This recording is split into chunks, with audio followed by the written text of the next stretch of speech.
Hey, you guys, it's Gabby G in NYC. So I'm here today because this episode is all about vocabulary. Today we're talking about railroad apartments and what that is because many people may not know.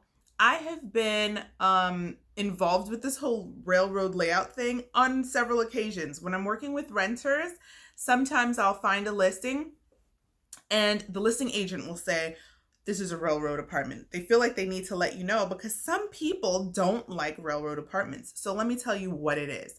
All right. So it is basically, I've done my homework. I checked out Brownstoner's giving me good information. It really is a series of rooms that are connected to each other. And your means of egress walking through the apartment is walking through room by room rather than a hallway or rather than an open layout. It's typically a linear building that runs from front to back, and you literally walk room through room to access the apartment. So it can have multiple entrances, but that is your means of circulation within the apartment. I'll read exactly what they said on Brownstoner. It's a unit with aligned rooms that lead directly into one another without a hallway. Now, some agents will call their listing a railroad layout or a railroad apartment, but it may have a hallway. If it has a hallway, an internal hallway, it's just linear. It's not really a true railroad layout. But that's just a tidbit. People will still call it what they want to call it, right? What am I going to do about that, right? But anyway, I just want you to know you're going to be the informed one, okay? It really is a series of rooms with no hallway, with the exception of the bathroom. The bathroom is not one that you're going to have to walk through in order to get to another room. Can you imagine if you had to walk through the bathroom to get to the kitchen or something weird like that? No. Usually the bathroom is connected to one of the rooms just off on the side or just kind of in the room. It depends on the layout. But it gets its name from basically being like one of the passenger train cars.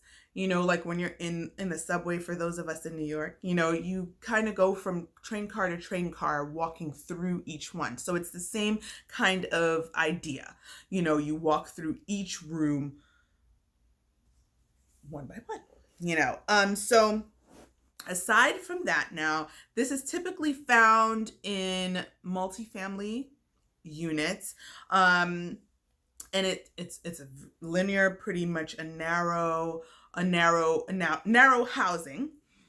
And it's usually in pretty dense areas because it's efficient for dense areas like New York, San Francisco, places like that. You're going to find some railroad layouts.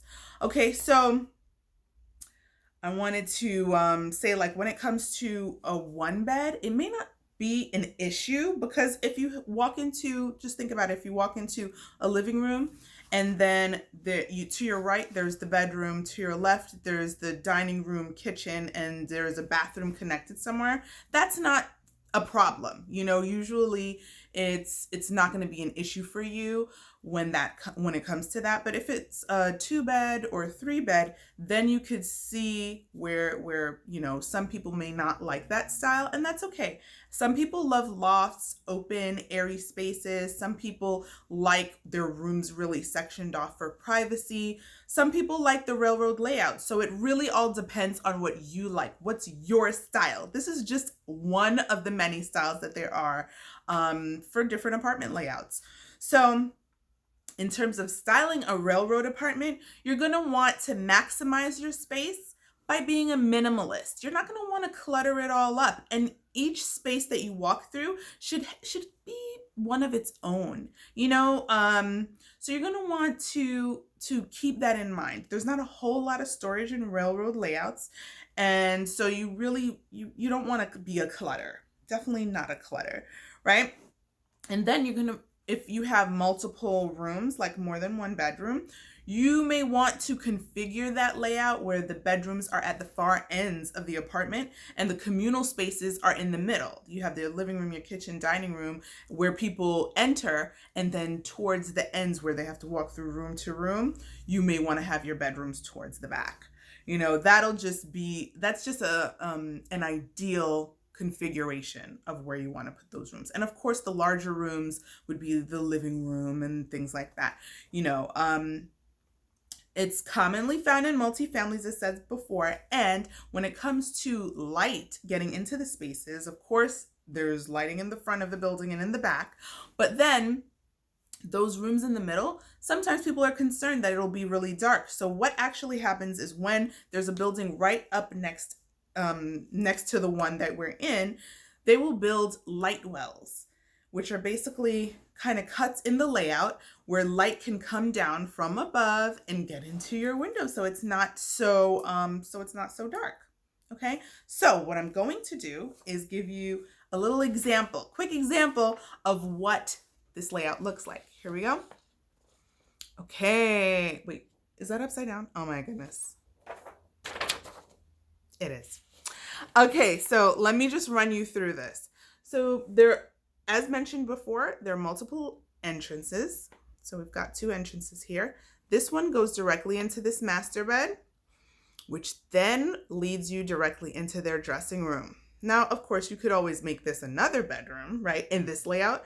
But it's kind of nice to have this large of a closet. What do you think? You could have seating in here. You could just make this the closet alone. But anyway, it has a door into the next bedroom, okay, which can also be accessed from this area, which is part of the living room. And again, I told you the bathroom would be separate. It wouldn't be part of the layout that you would walk through, right? But then you've got your living room that leads straight into your kitchen. So it's very linear. And then here's an example of what a light well would be. You see they've got windows. Let me just zoom in here. See, they've got windows here, windows there, windows here. And so if there was another building here, they would have the same, so that there would be a space for light to enter these inner rooms, because of course there's windows on these sides, of course there's windows along the back, and this is leading to some sort of hallway to let you into the apartment. So you have to have light wells for those rooms that are on the interior.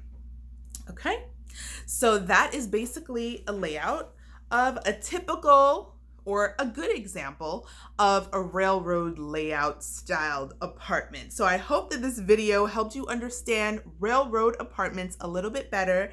And join me on my next episode, Gabby G in NYC. Thank you so much, guys. Love you for watching. Mwah!